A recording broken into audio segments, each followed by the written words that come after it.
நண்பர்களுக்கு வணக்கம். பிரதம மந்திரி ஊரக குடியிருப்பு திட்டம் 2016-17 முதல்ல மத்திய அரசால் அமுல்படுத்தப்பட்டுட்டு வருது. இந்த திட்டத்தின் கீழே வீடு கட்டுறதுக்கு மத்திய அரசு சார்பில் 1,11,000 ரூபாயும், மாநில அரசு சார்பில் 1,72,000 ரூபாய் வழங்குறாங்க. இந்த அடிப்படையில் கடந்த 2016-2017 முதல்ல 2020-21 வரை மொத்தமாக 2,82,000 வீடுகள் கட்டி முடிச்சிருக்கிறாங்க. இந்த சூழ்நிலையில் கடந்த 2 ஆண்டில் இந்த திட்டத்துக்கு வீடுகள் ஒதுக்கப்படலை. இப்போ இந்த திட்டத்தை இந்த ஆண்டு முதல் 2028-2029 ஆண்டு வரை செயல்படுத்தலாம் அப்படின்னு சொல்லிட்டு மத்திய அரசு முடிவு செஞ்சுருக்கிறாங்க. நாடு முழுவதும் 2 கோடி வீடுகள் கட்ட இலக்கு நிர்ணயம் பண்ணியிருக்கிறாங்க. இதற்கான பயனாளிகள் கணக்கெடுப்பை புதிதாக நடத்த மத்திய அரசு உத்தரவிட்டிருக்கிறாங்க.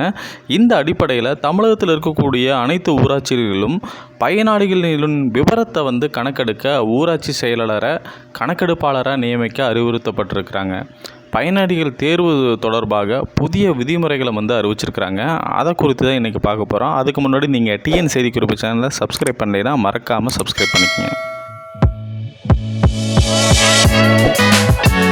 மத்திய அரசுடைய வீடு கட்டும் திட்டத்தின் கீழே புதிய பயனாளிகளை தேர்வு செய்யணும் அப்படின்னு சொல்லிட்டு அறிவிப்பு வெளியிட்டிருந்தாங்க அப்படின்னு நம்ம பார்த்துருந்தோம். இதற்கான விதிமுறைகளும் அவங்க வெளியிட்டிருக்கிறாங்க அப்படிங்கிறதையும் நம்ம பேசியிருந்தோம். இதில் என்னென்ன விவரங்கள் இருக்குது அப்படின்னு பார்க்கும்பொழுது, ஏற்கனவே தேர்வு செய்யப்பட்டு நிலுவையில் இருக்கக்கூடிய பயனாளிகளில் தகுதி இல்லாதவர்களை நீக்கம் செய்யணும், தகுதியான புதிய பயனாளிகளை சேர்க்க வேண்டும் அப்படிங்கிற விதிமுறை உருவாக்கி இருக்குது. அது மட்டும் இல்லாமல் ஆவாஸ் ப்ளஸ் மொபைல் ஃபோன் செயலியில் பயனாளி முகத்தை படம் பிடித்து அவர் குறித்த விவரங்களை சேகரிக்க வேணும் அப்படின்னு சொல்லியிருக்கிறாங்க.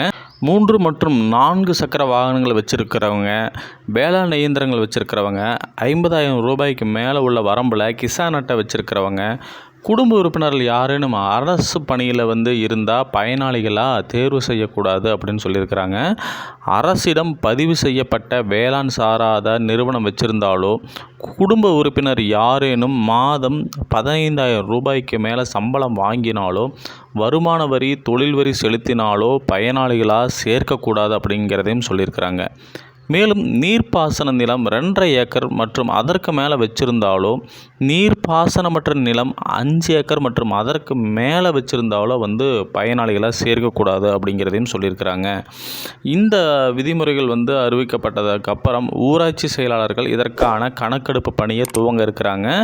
இந்த ஊராட்சி செயலாளருடைய பணியிடம் காலியாக இருந்தால் அந்த ஊராட்சியில் உள்ள மக்கள் நல பணியாளர் அல்லது டேட்டா என்ட்ரி ஆப்ரேட்டர் போன்றவரை நியமிக்கணும் அப்படிங்கிறத மாவட்ட ஆட்சியாளருக்கு ஊரக வளர்ச்சித்துறை இயக்குனர் அறிவிப்பு வெளியிட்டிருக்கிறாங்க.